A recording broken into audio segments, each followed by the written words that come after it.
Venezuela and Colombia formally resumed diplomatic relations after a 3-year hiatus. Trade unions in the United Kingdom are considering stepping up strikes in services and industry to secure wage increases for workers struggling in the crisis due to the high cost of living. Angola's Popular Movement for the Liberation of Angola, the MPLA, was declared the winner of the fresh general elections, giving the president João Lourenço a second term.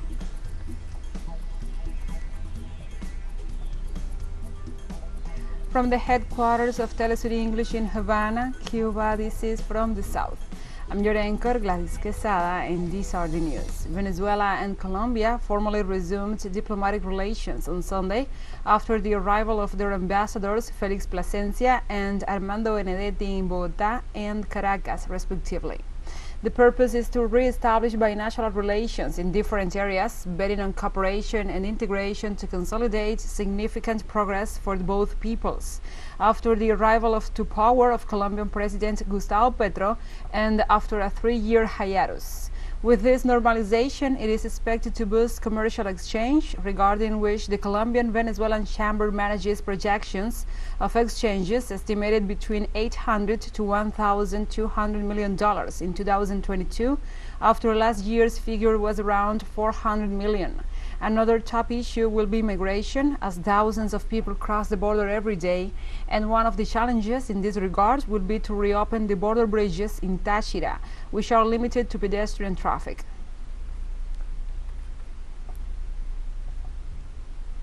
Brazil's presidential candidates face each other on Sunday in their first debate ahead of the October 2nd elections, where former President Luiz Inácio Lula da Silva leads in all the polls.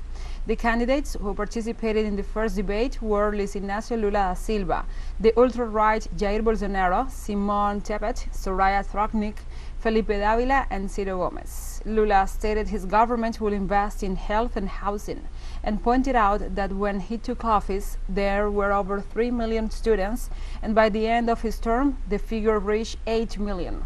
Ciro Gomes explained the urgency for food security and education.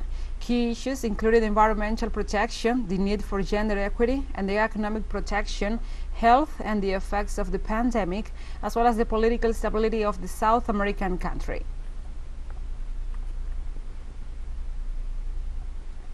And during the debate, former president and presidential runner for the Workers' Party, Luiz Inácio Lula da Silva, highlighted that his government achieved for the common and humble people of Brazil after being interpelled by candidate Soraya Trojnik. You said that you did not see this country I painted here happening. Your drivers saw it, your gardeners saw it, your housekeepers saw it. You can ask your housekeeper if she saw that this country has improved. She saw she could have lunch and dinner every single day, that she could have breakfast, that her son could go to university. Your gardener also saw it. Poor people had their lives improved and gained citizenship. And the last survivor of an unknown and isolated ethnic group in Rondônia, northern Brazil, who had been isolated for almost 30 years, has died. According to the National Indigenous Foundation, FUNAI, which performed frequent monitoring on him, the body was found apparently without signs of violence. He was known as the man of the hole because of his habit of leaving 3-meter deep holes as a trap which he used to catch animals and feed on them. The man of the hole lived in dwellings known as tapiris, generally built with wood bark, palm trees and logs covered with thatch, after the members of his community were killed by cattle ranchers and loggers. With his death, his ethnicity and language, probably of the Tanaru tribe, are considered to have completely disappeared. The 8,000-hectare Tanaru indigenous territory is one of the 7 territories in Brazil under territorial protection ordinances. President Bolsonaro and his allies have long campaigned to abolish these protections.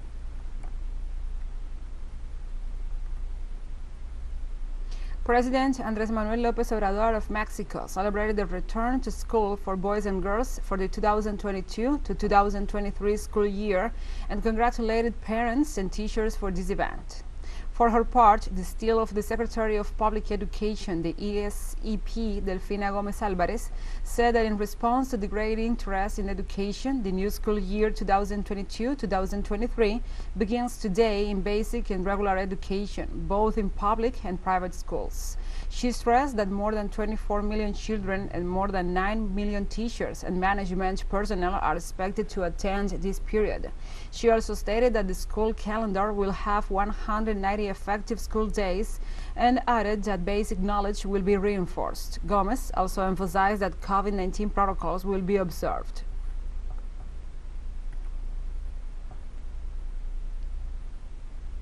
Social and political organizations in Argentina urge the people to remain alert to defend democracy and mobilize against interference. Representatives of the Frente de Todos in the city of Rosario urged this Sunday trade unions and social organizations to remain united and alert before the interference of the United States. The political party warned that there is a coup d'etat in the making by the Argentine oligarchy and the United States, who use the media, judicial, and financial apparatus for their purposes. Senators of that political coalition also rejected the acts of violence by the police of Buenos Aires against people who came to the home of the Vice President Cristina Fernández de Kirchner to support her.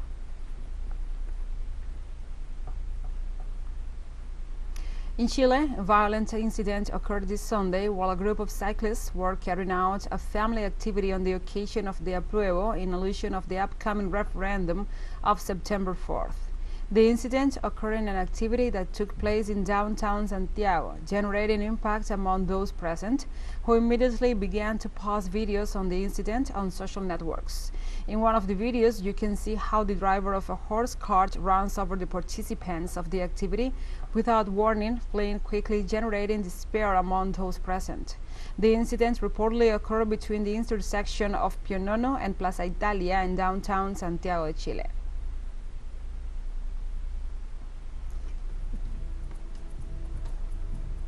We'll take a short break now. Join us again after this.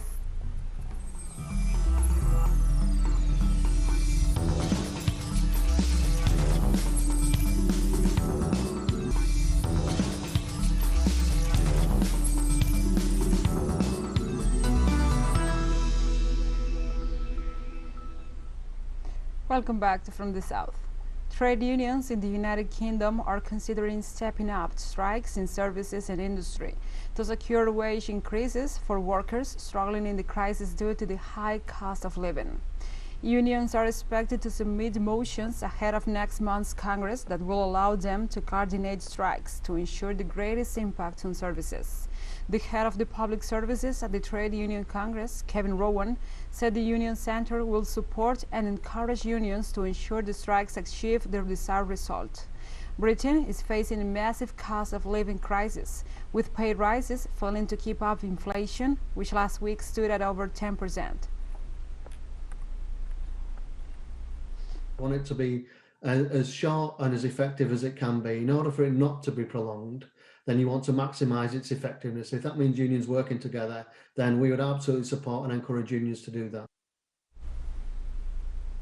And a daily record of more than 1,000 asylum seekers arrived this weekend in 100 boats on the Italian island of Lampedusa.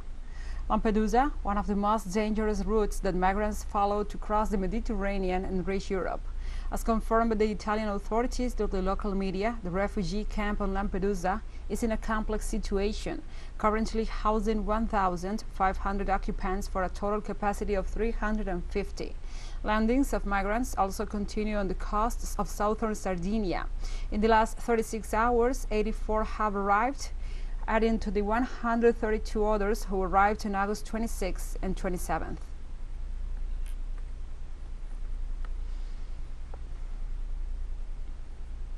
And China urged the United States to stop provocations in the Taiwan Strait, a day after 2 U.S. warships sailed the waters between mainland China and Taiwan.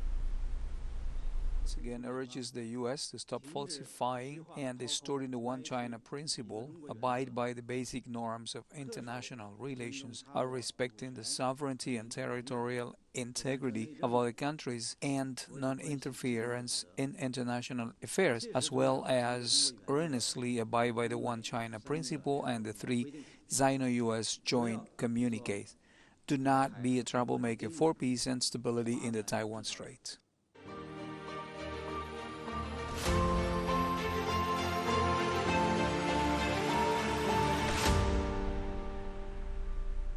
Now we move on to other topics. Russia's Defense Ministry spokesperson Igor Konashenkov confirmed Russian forces shot down an Ukrainian unmanned vehicle which was trying to attack the Zaporizhia nuclear power plant. The drone was shot down by small arm fire while approaching the special building number 1, which stores American-made nuclear fuel and solid radioactive waste. The drone shot down by Russian servicemen fell on the roof of special building number 1. Serious damage and casualties were avoided. Shelling by Ukrainian troops of the city of Energodar, located near the nuclear power plant, does not stop over the past day. Ukrainian artillery fired 8 large caliber shells at residential areas of the city. There are wounded among the civilians. 2 shells exploded in close proximity to the perimeter of the nuclear power plant. Despite the ongoing military conflict in Ukraine, on Sunday, 7 grain-laden ships were authorized to depart from the Ukrainian ports, including the port in Odessa. Together, the ships are carrying a total of 210,294 tons of grains like corn and other staples like wheat and barley. The ports of destinations are China, Turkey, Romania, Egypt, Italy, Spain, and the Netherlands. On Saturday, Sudanese UN Black Sea Initiative Coordinator Amir Mahmoud Abdullah said exports of Ukrainian agricultural products have surpassed 1 million tons since the launch of the Black Sea Grain Initiative.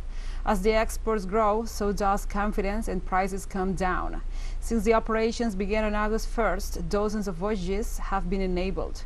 The Black Sea Grain Initiative was agreed upon and launched in Istanbul by Russia, Turkey, Ukraine, and the United Nations on July 22nd this year.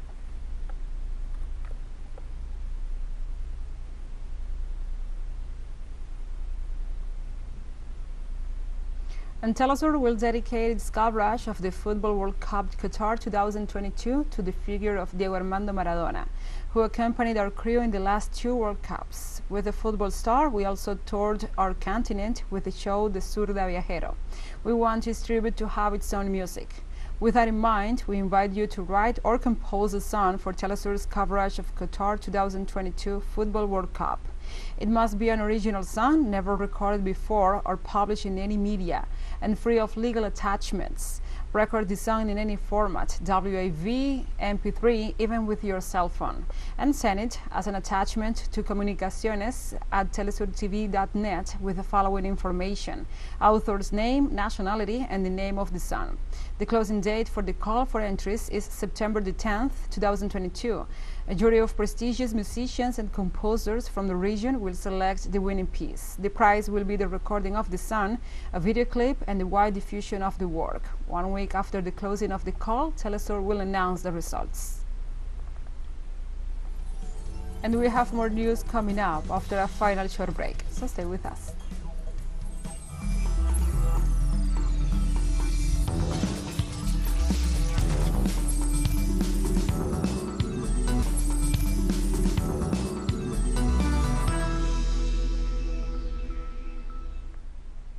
Welcome back to From the South. On Monday, Angola's Popular Movement for the Liberation of Angola, the MPLA, was declared the winner of the fresh general elections, giving the President João Lourenço a second term. Official results announced by the National Electoral Commission, the CNE, reported the People's Movement for the Liberation of Angola won 51.17% of the ballots against 43.95% for the main challenger, the National Union for the Total Independence of Angola, UNITA. UNITA had earlier projected provisional results, and its leader, Adalberto Costa Jr., called for an international panel to review the count. The MPLA, a former liberation movement, has ruled Angola since independence from Portugal in 1975. Lorenzo, a 68-year-old former general, was first elected in 2017, winning 61% of the vote.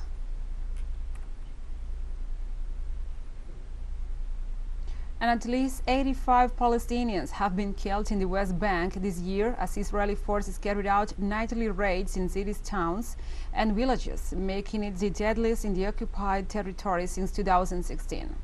According to yearly data compiled by the Israeli human rights group B'Tselem, with 4 months to go this year, that already is the highest number since 2016, when 91 Palestinians were killed. The Palestinian Health Ministry's tally includes veteran Al Jazeera journalist Shireen Abu Akleh and the 58-year-old man who was shot in the head outside a bakery earlier this month. It also added 17 teens under the age of 18, as well as 6 women.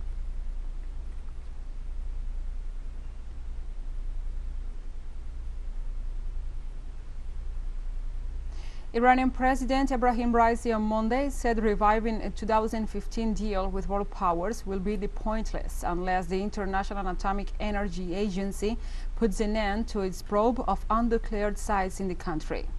President Raisi's comments came as Tehran reviewed the United States' response to its suggestions on a final text put forward by the European Union to salvage the landmark deal. The U.S. had remained adamant that Tehran cooperate with the International Atomic Energy, the agency, to clear up suspicions about the earlier work at 3 undeclared sites. Meanwhile, Iran has repeatedly urged the international organization to end the issue before any revived deal is implemented. The agreement between Iran and the 6 world powers gave the Islamic Republic sanctions relief in exchange for curbs on its nuclear program.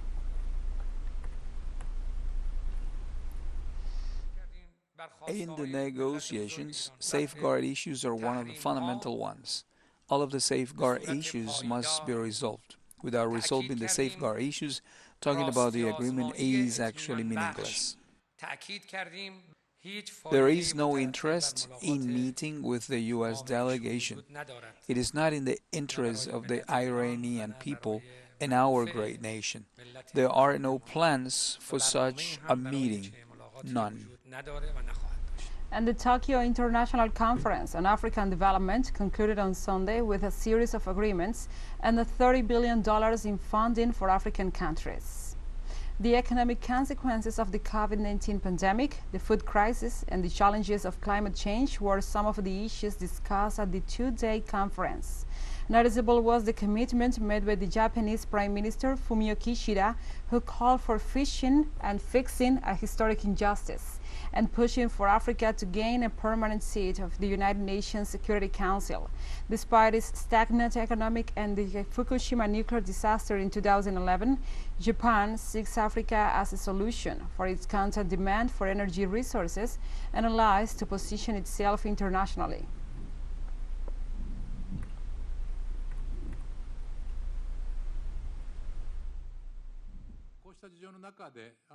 Even under these circumstances, with the participation of many dignitaries from various African countries, lively and interactive discussions took place between Japanese and African officials in various fields over the last few days. Among leaders in Japan and Africa, we were able to adopt the Tunis Declaration, which allowed us to reach an agreement on cooperation in a wide range of fields.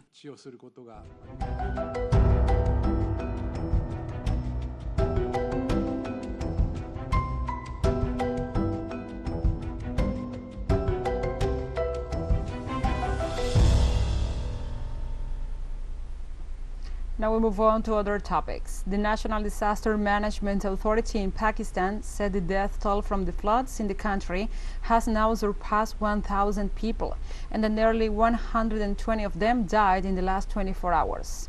The government has declared a state of emergency, and the UN Office for the Coordination of Humanitarian Affairs, OCHA, estimates that more than 2.3 million people have been affected by the rain since mid-June, but in recent days, government officials had raised that figure to at least 30 million Pakistani citizens. Nearly 95,000 homes were destroyed and more than 504,000 head of livestock were killed. Helicopters are having difficulty finding solid ground to land and deliver aid. Local authorities warn that flooding torrents and rivers will cause more damage in the coming days.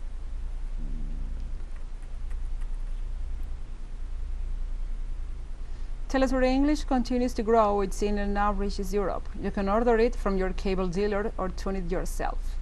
These parameters that you see on the screen are in place since July 1st. Quite soon, further changes will be implemented for the signals in the Middle East and Africa. Now, more than ever, the world connects to us and our stories are heard in other farther away nations. This news multi-platform will continue providing truthful content to oppose the hegemonic media's narrative and our faithfulness to our audience.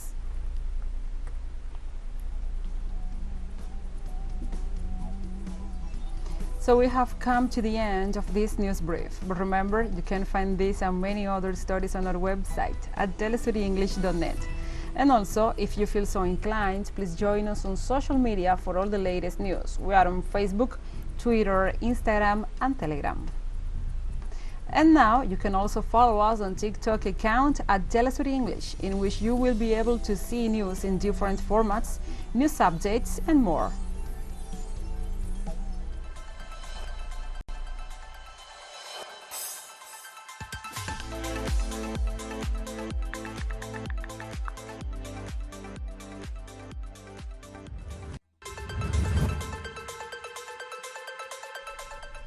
For teleSUR English, I'm your anchor, Gladys Quesada. Thank you for watching.